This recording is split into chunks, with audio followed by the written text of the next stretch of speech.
Has anyone here ever messed up an RSVP? There's several ways to mess up an RSVP, isn't there? First of all, as a host, you could mess up the RSVP.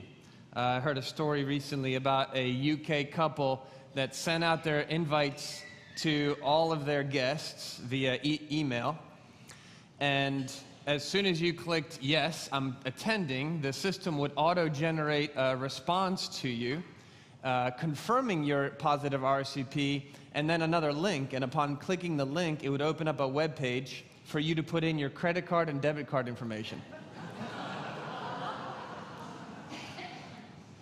The guest, thinking that it was maybe just a contribution towards their honeymoon fund, clicked forward thinking, yeah, I could chip in whatever, $100 and help them out a little bit. But upon going to the next window, found out that the couple was saying thank you to all their guests for providing for them their dream wedding, to the tune of $1,500 a plate. And so, of course, the guests feeling like, well, I've already RSVP'd, I guess I'm on the hook for this very expensive party. So as the host, you could flub an RSVP. You can also think you RSVP'd, but you didn't, right? Well, I think my wife sent in the card, and she's thinking that you sent in the card. Anybody ever done that? And you show up to the event, turns out nobody RSVP'd. With the gathering place, we put on the annual main event for adults. It's a seated dinner for 600-700 people. It's a fundraiser. And quite often, we would have people show up, a table host, with their 8 guests, and they didn't tell us they were coming. The table captain recruited the whole table and forgot to RSVP. There's a third way that you could mess up and trip up an RSVP, and that is to RSVP in the affirmative and then never show up. That's called the no-show RSVP, right? Today's parable is exactly that, the no-show RSVP. During this summer series, we're preaching through the parables in Luke. There's a lot of them in Luke. We don't have enough weeks to cover them all, but we've picked out a few that we're going to highlight. And today's parable is found in Luke chapter 14. Byron, thank you for reading us that story already. I'm going to reread it here in a minute. But it's the parable of this great banquet. And in Luke chapter 14, verse 16, Jesus starts saying, "A certain man was preparing a great banquet, and he invited many guests. At the time of the banquet, he sent his servants to tell those who had been invited, 'Come, everything's ready for the party.' But they all alike began to make excuses. The first said, 'I've just bought a piece of land. I just bought a field. I've got to go see it. Please excuse me.' The other said, 'I just bought 5 yoke of oxen, and I'm on my way to try them out. Please excuse me too.' And then the other one said, 'I just got married.' So the servant came back and reported to the master. Then the owner of the house, rightfully so, was angry." I mean, if you had this whole party ready and everybody's a no-show, you'd be upset. "Go out quickly into the streets and alleys of the town and bring in the poor, the crippled, the blind, and the lame." So he's expanding the circle of the invitees in the RSVP. "Sir," the servant said, "what you've ordered has been done, but there's still room left." And so the master said, "Make the circle even bigger. Go out broader. Go out to the roads, the country lanes, and make them come in, so that my house will be full. I tell you, not one of those men," the original one, "who were invited will get a taste of my banquet." What's going on in this parable? What is this story that Jesus is sharing with us? Well, what I didn't read for you was the verse right before Jesus goes into the parable. In verse 15, Jesus is given this like softball, teed up perfect to go right into this parable. There's this guy at their party who stands up, and I'm making this up, but I'm imagining that he raises a glass and he beats his chest a little bit, and he says, "Blessed is the man who will eat at the feast in the kingdom." So this guy stands up in the party, and it's almost this like inner circle moment, because he's a Jewish man. He's part of the Hebrew nation. He gets up and says, isn't it good to be in the inner circle? Isn't it good to be part of the family? Isn't it good to be part of the chosen, right? Raise a glass, because blessed is the man, really meaning me too. Blessed are we, because we're going to feast with the king one day in the heavenly banquet in God's kingdom. And Jesus quickly corrects him with this parable. The people that reject the invitation are to be understood as the nation of Israel, the Hebrew original elect, the chosen, who rejected this miraculous invitation from God to be part of his family. I'm so sorry, I just bought a piece of land. I'm so sorry, I just bought some livestock. No, I just got married. I'm busy with this, I'm busy with that. I'm so sorry, I can't go. And so what did Jesus do in the new covenant? Expanded the circle. Expanded the circle again, and thanks be to God, most of us in this room are part of that expanded circle invitation, where the gospel wasn't just for the Hebrew nation or Israel, it was also for the Gentiles. Broader circle of invitation. You know, it really was the second invitation, because at a cursory reading, you could hear that story and go, why did the master get so offended? Like, the invitation goes out, and those guys were busy. They had bought a piece of land, they bought some, you caught them in the middle of something. How could you be upset? Well, you've got to understand, culturally, there was another layer of the double invitation. In fact, if you go and look at the Midrash, you see that this custom was a very normal thing. If you don't know what the Midrash is, it's super simple. It is basically just a body of literature, not just a book. It's a body of literature which is commentary on the first 5 books of the Bible, the Torah. Genesis, Exodus, Leviticus, Numbers, Deuteronomy. So for the Hebrew people, just like today in Christian theology, you have scholars that write all sorts of commentaries on the New Testament and the Bible. It's kind of like their commentary on the Torah. And in the Midrash, it goes deeper. It shows you more nuance. What are the deeper things to understand? And we see in there that the men of Jerusalem were very accustomed to the double invitation. Because in those times, time was a little bit more elastic, right? Not everybody had a watch on their hands or an iPhone to have calendar reminders. And of course, they could tell time with the sun or sundials, but also parties took longer to prepare and get all the things in order. And it wasn't always like, hey, come at 5 o'clock on June 12th. That's when the party is. Necessarily. The invitation would go out. People would give a positive RSVP. And then when the party was finally ready, they would go, hey, it's time. Y'all come on out. So it's assumed culturally in this story that all those who had been invited were previously already invited, and now were becoming no-shows. They were essentially rescinding their original invitation. There's 2 movements that are really powerful that are occurring in this story. The first movement is that of the invitation from the master, from the king, from the Lord, in our sense, from God, is this invitation to come and dine at his table, which we're about to do on this Communion Sunday. And the second movement is the response. Now, the responses that we see from these 3 characters, as I think about it and look at their types of response, well, first you have the response of indifference. I've got some land that I just bought, and I mean, the party sounds kind of nice, but is there an open bar? I don't know. No, I don't think so. Is my favorite band playing? No, I don't. Man, I do have this. I have to go take. I'm so sorry, I can't go. I mean, if you bought a piece of land, that's not really a valid excuse, because the land's not going anywhere. It is staying there the whole time.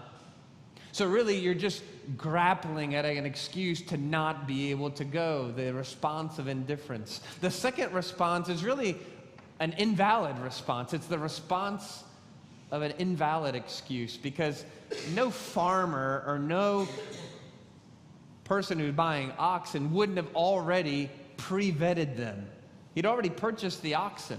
He'd already assessed that these are good animals and ready to go. It's almost like he's grappling for an excuse. I know I said I'd be there, but oh yeah, I just bought some oxen. I have to go test them out. So sorry, I can't come to the party of the king.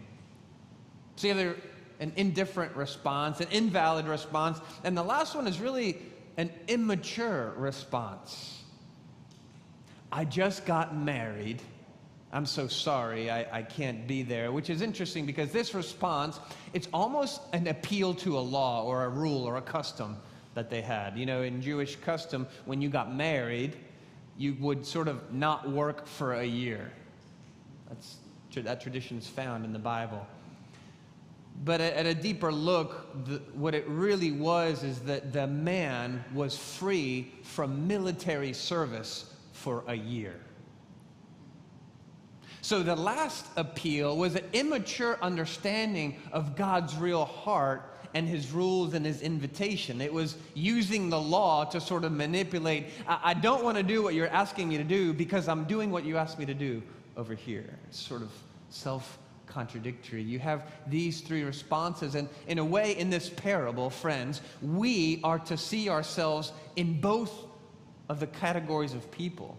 We are both those in the outer rims, the ones in the highways and byways, the poor, the lame, the cripple, the unexpected invitee. That's us.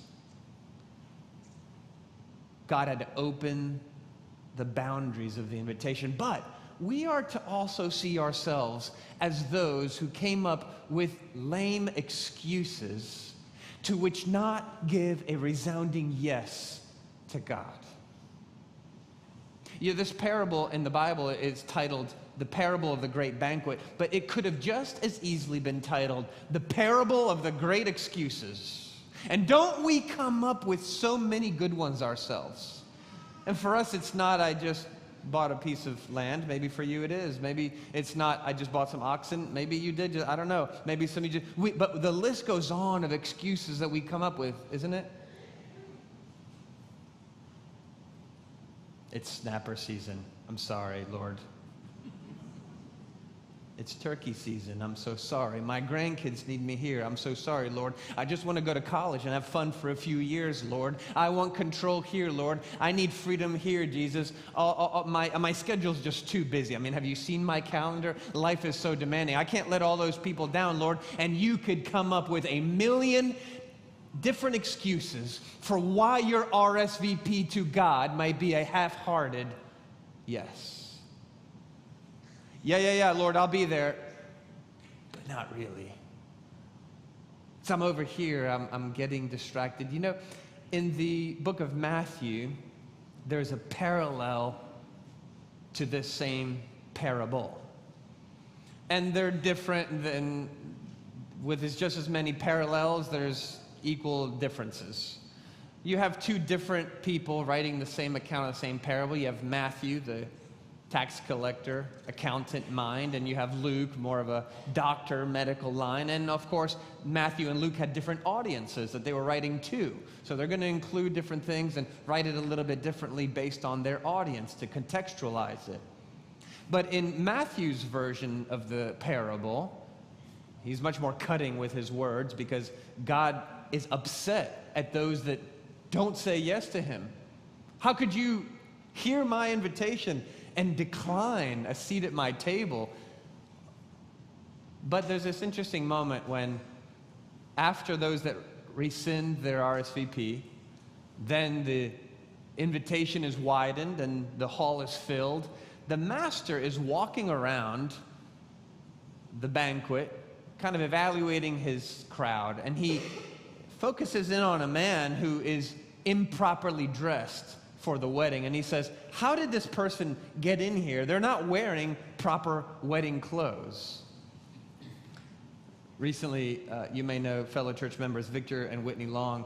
They took Thea and I out to dinner, and the Longs and I and us, we share the same anniversary day. We both got married on the same day, and every year we try to just do a dinner to celebrate our anniversaries kind of together. And this year they invite us to go out to The cloister has the Georgian room, but in front of the Georgian room is like a little sushi lounge.